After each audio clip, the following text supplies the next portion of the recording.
왕비가 된 지 얼마 되지 않아 그녀는 남편을 잃었습니다. 아니 잃은 것이 아니라 빼앗겼습니다. 조선의 왕이었던 단종은 하루아침에 폐위되었고 그의 아내는 왕비에서 죄인의 아내로 추락했습니다.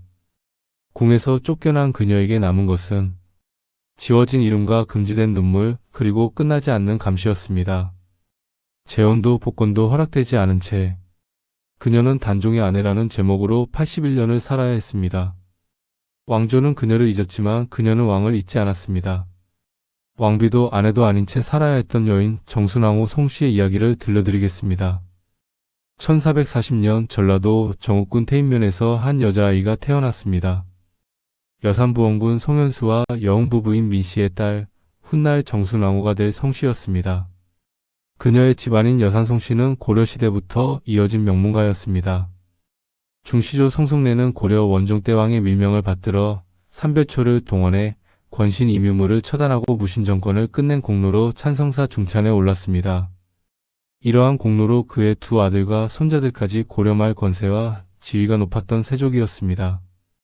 정순왕후의 7대조는 낙랑부원군 송분으로 추성보리 찬하 안사공신이자 토점의사사 중찬을 지냈습니다. 하지만 이 집안도 순탄한 길만 걸은 것은 아니었습니다. 5대조 송교는 문과를 거쳐 벼슬 하던 중 아버지 송인과 집안 일족이 충선왕에 의해 주륙되자 벼슬을 버리고 운주산에 응거해야 했습니다. 고려 말 충렬왕과 충선왕의 권력 싸움에서 패해 노비로 전락하는 풍파를 겪기도 했지만 천운으로 집안의 인척이었던 기왕후 덕분에 신분이 복원되었습니다. 고조부 송인은 후에 태종이 되는 이방원과 가까운 사이였습니다. 가정대부 공조전서를 지내며 태종의 신임과 사랑을 받았는데 이는 송이가 태종의 부인 민씨, 훗날의 원경왕후의 외가 일족이었기 때문으로 추정됩니다.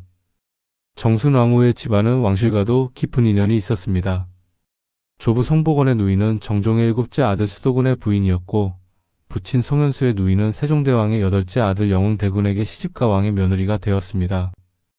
영흥대군은 단종의 친숙부였으니 대방군 부인 송씨는 정순왕후의 친고모이자 시숙모가 되는 셈이었습니다. 어머니 여흥부부인 민씨는 한 명의 부인인 황녀부부인 민씨와 사촌지간이었습니다. 따라서 예종비 장순왕후, 성종비 공의왕후와 정순왕후는 외가로 육촌지간이 됩니다. 부친 송현수와 세조도 어릴 적 친하게 교류했던 중마고우였으며 중종의 사부였던 순충보조 공신 여원군 송현손이 정순왕후의 당숙이었습니다. 민씨의 구대조와 세종의 외구대조는 민영모로 같았기 때문에 단종과 정순왕후는 23촌간이었습니다. 이처럼 정순왕후의 친정가문은 이전부터 왕실과 인연이 깊었습니다. 1454년 2월 19일 15살의 송씨는 14살의 단종과 혼인하여 조선의 왕비가 되었습니다. 단종보다 한 살 많았던 그녀는 조선 왕비 중 처음으로 국왕과 혼인한 왕비였습니다. 태조부터 세종까지는 잠저 시절에 혼인했으며 문종의 비현덕 왕후는 아직 세자빈이었을 때 사망하여 남편이 즉위한 이후 왕비로 추중되었기 때문입니다. 하지만 이 혼인은 행복한 출발이 아니었습니다. 계유정난 이후 문종의 국상이 아직 끝나지도 않았는데 수양대군의 강권으로 급히 혼인이 이루어진 것입니다. 수양대군과 정랑공신들은 당연히 그들의 똘마니가 되어줄 줄 알았습니다. 상간택이 진행되기 훨씬 이전부터 이미 수양대군 내외에게 중정감으로 낙점된 상태였습니다. 하지만 예기치 못한 일이 벌어졌습니다. 정순왕후는 수양대군의 기대와 달리 사사건건 정치적으로 맞서기 시작했습니다. 남편인 단종보다 훨씬 강단 있는 성격이었던 그녀는 유약한 남편을 다독이고 격려하며 왕권을 지키기 위해 애썼습니다. 수양대군과 정랑공신들은 뒤통수를 한 대 얻어맞은 듯한 반응을 보였습니다. 왕비의 자리에 오른 지 1년 4개월. 너무나 짧은 시간이었습니다. 1455년 6월 24일 단종은 숙부에게 왕위를 양해했습니다. 금성대군과 해빈양씨 등 자신의 지지 세력들이 숙청당하는 것을 지켜본 후였습니다. 정순왕후는 의도 왕대비로 존봉되었지만 이는 형식적인 지위일 뿐이었습니다. 하지만 단종 복위 운동은 계속되었습니다. 그리고 1457년 남편은 노상군으로 강봉되어 유배되었고 정순왕후 또한 서인으로 전락했습니다. 왕비에서 왕대비로 그리고 서인으로. 불과 3년 만에 그녀의 신분은 천지개벽했습니다. 청계천의 영도교. 민담에 따르면 이곳이 정순왕후와 단종이 마지막으로 이별한 장소라고 합니다. 영이별 다리, 영영 건넌 다리라고 불렸던 이 다리에서 두 사람은 다시는 만나지 못하고 영원히 헤어졌습니다. 야사에는 정순왕후가 단종이 유배된 후 출가했다는 이야기도 있습니다. 청룡사라는 절에서 지냈다고 하며 단종이 죽은 후에는 매양앞산에 올라가 영월을 바라보며 통곡했다고 합니다. 현재 낙산 줄기의 종로구 승인동 동망산 동망봉 동쪽을 바라보는 봉우리가 바로 그곳입니다. 하지만 실제 기록에 따르면 정순왕후는 출가하지 않았습니다. 그녀는 지금의 동대문 밖에 초가집을 짓고 살았습니다. 궁궐의 화려한 처소에서 누추한 초가집으로 수많은 궁녀들의 시중을 받던 왕비에서 홀로 살아가야 하는 서인으로 그 낙차는 상상을 초월하는 것이었습니다. 이후 경혜공주의 아들이자 단종의 외조카, 그녀에게는 시조카가 되는 정미수가 수양아들로 들어오면서 그의 집에 거주하게 되었습니다. 정미수는 정순왕후와 마찬가지로 세조에 의해 고통받은 인물이었습니다. 경혜공주는 세종의 딸이자 단종의 고모였는데 단종 복위운동에 연루되어 남편이 처형당하고 집안이 몰락했습니다. 서로 같은 아픔을 겪은 친척이었기에 정미수와 정순왕후는 서로를 의지할 수 있었을 것입니다.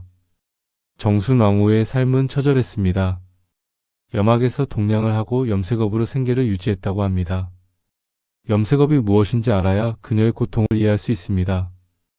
염색은 무거운 천을 물에 담그고 주무르고 헹구는 작업을 반복하는 정말로 힘든 막노동입니다. 허리를 구부리고 찬물에 손을 담근 채 하루 종일 일해야 하는 고된 노동이었습니다. 왕비였던 양반과 여성이 동량과 막노동으로 생계를 이어야 했다는 것. 이것은 세조의 탄압이 보통이 아니었다는 의미입니다. 단순히 왕비의 지위를 박탈한 것이 아니라 그녀의 생존 자체를 위협할 정도로 철저하게 고립시켰다는 뜻입니다. 친정 송씨 가문도 간노가 되어 그녀를 도울 수 없었습니다. 낙산에는 정순왕후가 천을 염색할 때 사용했다는 자주동천이 있습니다. 전설에 따르면 정순왕후가 물에 천을 넣자 천이 저절로 자주색으로 물들었다고 합니다. 자주색은 왕실의 색이었습니다. 하늘도 그녀가 진정한 왕비임을 알고 있었다는 민중들의 믿음이 담긴 전설입니다. 이런 어려운 상황 속에서도 정순왕후는 세조의 도움을 끝까지 거절했습니다. 세조는 그녀를 노비로 전락시켜버렸지만 노역은 시키지 말라고 지시했습니다. 이것은 양심의 가책이었을까요? 아니면 형식적인 배려였을까요? 어쨌든 정순왕후는 세조의 그 어떤 호의도 받아들이지 않았습니다. 남편을 죽인 원수로부터 무엇인가를 받는다는 것, 그것은 그녀의 자존심이 허락하지 않았습니다. 후에 세조가 도와준다고는 했지만 정순왕후의 입장에서 그것은 너무 늦은 그리고 너무 가벼운 것이었습니다. 말년의 변덕이란 느낌도 없지 않아 있습니다. 조카를 죽이고 나서 미안한 마음이 들었다면 처음부터 죽이지 말았어야 했습니다. 환경지락이라는 책이 있습니다. 정조연간의 한성부의 역사와 모습, 지명 등을 상세히 기록한 책으로 저자는 수원거사라는 사람의 명의로 되어 있는데 유득공의 아들 유본회로 추정됩니다.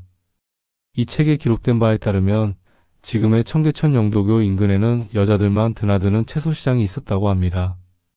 이 시장의 유래는 정순왕후를 향한 백성들의 따뜻한 마음에서 시작되었습니다.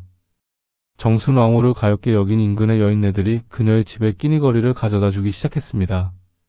처음에는 한두 명이었을 것입니다. 하지만 소문이 퍼지면서 끼니거리를 가져다 주는 여인들이 어찌나 많이 찾아왔던지 나중에는 아예 긴 행렬이 생길 정도였다고 합니다.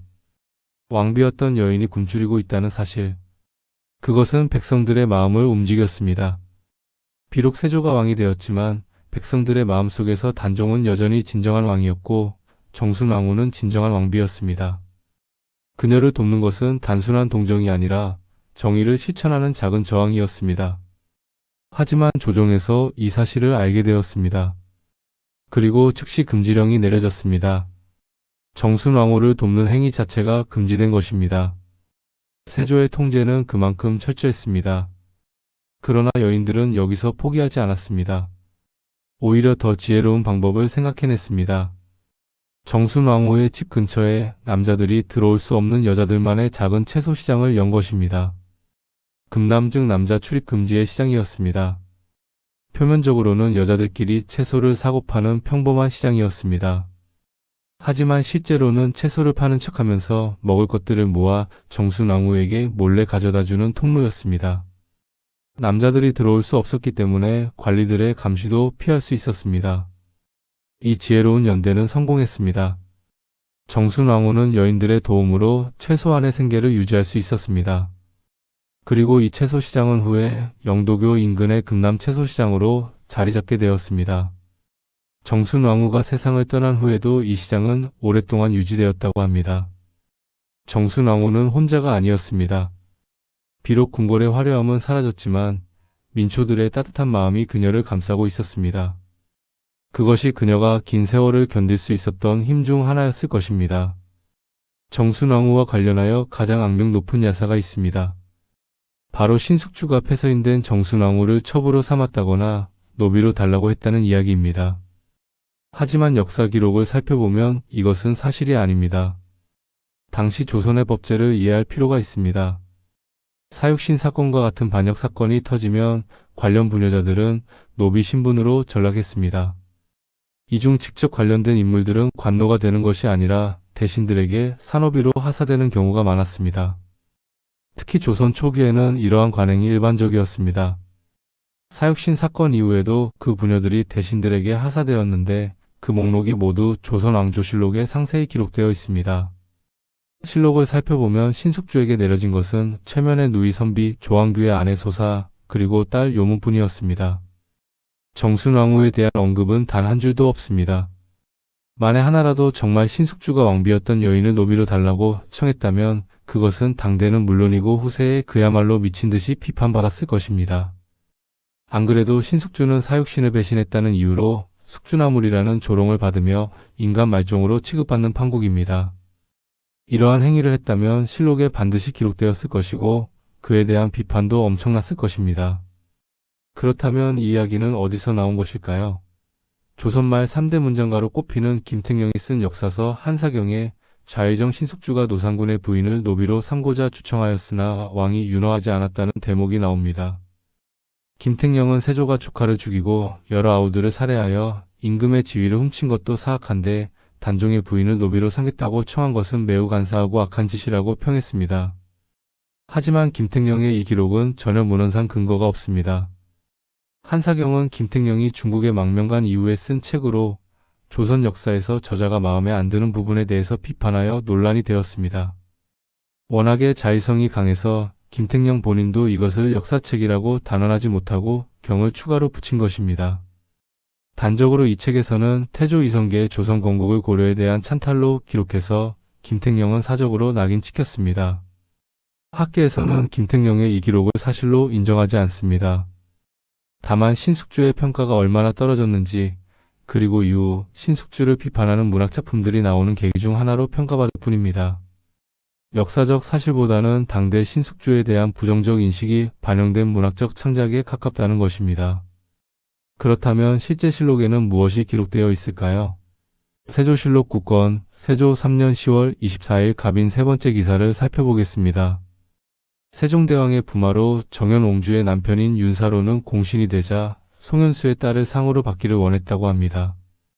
세조 8년 3월 16일 기사를 보면 자녀들이라는 표현이 나오고 10월 24일 기사에도 송현수의 아내는 노상군의 아내를 위하여 그 죄를 용서하고 그 밖의 딸들은 역시 당연히 공신에게 주어야 하는데라는 표현이 나옵니다. 이 기록을 자세히 읽어보면 상황이 명확해집니다. 송현수는 관노가 되었고 그 일가도 같이 살고 있었습니다. 공신들은 그 가족들을 나눠 가지고 싶다고 욕심을 부렸습니다. 하지만 그 와중에도 노상군비의 모친이라는 이유로 송현수의 아내는 풀어주라는 청원이 있었습니다. 여기서 그 밖의 딸들이라는 표현이 중요합니다. 이것은 노상군비, 즉 정순왕후가 아닌 송현수의 다른 딸들을 의미합니다. 송현수의 자녀로 기록에 남은 것은 정순왕후와 성종대의 과거를 치를 수 있게 허락받은 선고뿐입니다. 하지만 실록의 표현으로 보아 다른 딸들도 있었던 것으로 보입니다. 이 기사의 핵심은 명확합니다. 공신들이 탐낸 것은 정순왕후가 아니라 송현수의 다른 가족들이었습니다. 정순왕후에 대해서는 오히려 그녀의 모친을 풀어주어야 한다는 배려가 있었을 뿐입니다. 이것을 노상군비를 달라는 것으로 해석할 여지는 전혀 없습니다. 그렇다면 왜 이런 야사가 널리 퍼졌을까요? 그것은 신숙주에 대한 민중의 분노와 혐오가 극에 달했기 때문입니다. 사육신의 절개를 배신한 인물로 낙인 찍힌 신숙주는 조선 사람들에게 가장 비열한 인간의 상징이 되었습니다. 그러한 인물이라면 왕비를 노비로 삼으려 했을 것이라는 상상이 야사로 굳어진 것입니다.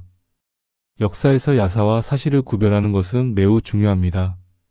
정순왕후의 비극적인 삶은 그 자체로 충분히 가슴 아픈 이야기입니다. 거기에 근거 없는 야사를 덧붙일 필요는 없습니다. 오히려 사실에 기반한 역사가 더욱 강력한 울림을 줍니다. 실록의 기록은 차갑고 객관적이지만 그 행간에는 한 여인의 처절한 삶이 담겨 있습니다.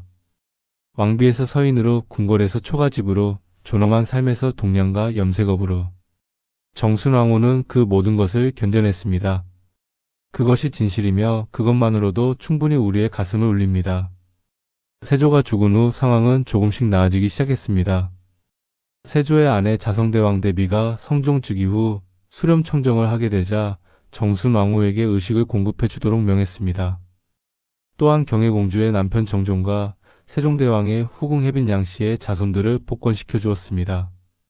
아마도 선왕의 비인 자신이 살아있을 때 어느 정도 물꼬를 터놔야만 나중 임금들이 후속 조치를 수월히 취할 수 있으리라는 점을 염두에 두었을 것입니다. 정의왕후도 남편 세조의 행동에 대해 양심의 가책을 느끼고 있었을지도 모릅니다. 정순왕후는 무척 장수했습니다. 조선 역대 임금 중 두 번째로 단명한 국왕인 남편과는 대조적으로 그녀는 아이러니하게도 조선 역대 왕비 중 두 번째로 장수한 왕비가 되었습니다. 가장 장수한 왕비는 조대비라는 이름으로도 잘 알려진 신정왕후 조씨였습니다. 정순왕후의 장수에 대해서는 두 가지 시각이 있습니다. 화려해 보이는 왕후의 삶이 한편으로는 얼마나 스트레스가 심하고 고생스러운 것인지 엿볼 수 있다는 해석이 있는 반면 동량의 염색업 등 갖가지 고된 일로 생계를 이어나갔던 터라 오히려 어떻게든 살아남고야 말겠다는 의지의 표현이라는 시선도 있습니다. 죽음으로 도피하지 않고 끝까지 살아남아 역사의 증인이 되는 것. 그것이 그녀가 선택한 복수였을지도 모릅니다. 정순왕후는 세조의 큰아들 의경세자가 요절하고 뒤이어 세조, 예종, 성종의 치세를 거쳐 세조의 증손자인 연산군이 한명회를 부관 참시하고 인명을 살상하는 행각을 벌이다가 폐위된 것까지 모두 보았습니다. 세조의 또 다른 증손자인 중종이 즉위해 첫 번째 아내 단경왕후 신씨를 내쫓고 두 번째 아내 장경왕후와 사별한 뒤 세 번째 아내 문정왕후와 혼인하는 것까지 모두 지켜본 것입니다. 아이러니하게도 문정왕후는 계유정난의 조력자이자 세조의 왕비인 정의왕후 유씨의 가문인 파평 유씨 가문이었습니다. 문정왕후의 시어머니인 정현왕후 유씨 역시도 파평 유씨였고 덤으로 세자 인종의 친어머니 장경왕후 역시도 파평 유씨였습니다. 어찌 보면 정순왕후는 본인에게 있어서 세조 못지않은 원수이기도 한 파평 유씨 가문의 왕비와 그 소생들이 왕실에 들어앉아 있는 상황에서 말년을 보낸 것이기에 속 편한 말년을 보내지는 못했을 것입니다. 그나마 죽은 정순왕후 입장에서 다행이라면 문정왕후 유씨를 끝으로 조선 초기의 왕비 자리를 독점하다시피 한 파평 유씨 가문은 선조 즉위 후 멸망 때까지 왕비 자리를 두 번 다시 차지하지 못했습니다. 한편 양자로 들인 정미수는 56세에 세상을 떠났습니다. 정순왕후는 양자마저 앞세우게 되었습니다. 비록 혈연은 아니나 같은 사람에 의해 비슷한 아픔을 겪었던 친척 간이었던 만큼 서로 심정적으로 의지하는 면도 컸을 텐데 정순왕후로서는 또다시 비극을 겪은 것입니다. 참고로 단종의 후궁인 숙의 김씨와 권씨도 패출되어 공공하게 살았지만 80대까지 살았습니다. 단종을 사랑했던 여인들은 모두 긴 세월을 견디며 살아남았습니다. 1521년 7월 17일 음력 6월 4일 정순왕후는 한성부 정미수 사저에서 향년 81세로 노안으로 사망했습니다. 죽을 당시 세자였던 인종은 그녀의 먼 증손자뻘이 되었습니다. 그녀에게는 그나마 다행스럽게도 죽기 얼마 전 중종이 노상군의 묘지를 찾아 봉분을 세우고 제사를 지내라는 명이 내려졌습니다. 하지만 안타깝게도 남편 단종과 함께 묻히지는 못했습니다. 그녀의 장례는 나라에서 대군 부인의 예로 치렀는데 정작 단종이 대군의 지위로 남아 복이 된 것은 그보다 160년 지난 1681년 숙종 때입니다. 그녀의 무덤은 경기도 남양주시 진건읍에 있는 사릉입니다. 평생 남편을 생각하고 그리워한 그녀의 일생에 걸맞은 능호입니다. 경춘선의 사릉역은 그녀의 이 능호에서 유래했습니다. 왕릉으로 격상되기 전에는 시자부 정종과 시조카이자 양자였던 정미수의 집안인 해주 정씨 가문에서 그녀의 무덤을 관리해 주었습니다.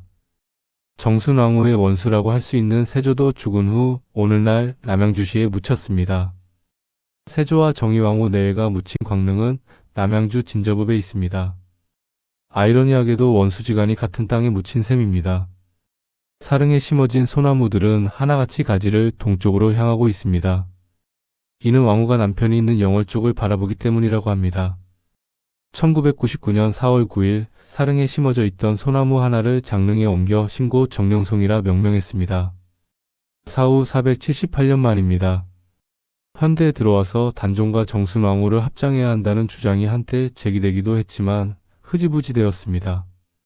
일반적인 무덤도 파묘하고 이장하는 게 큰일 중 하나인데 그 대상이 문화재인 왕릉이라면 더 말할 것도 없습니다.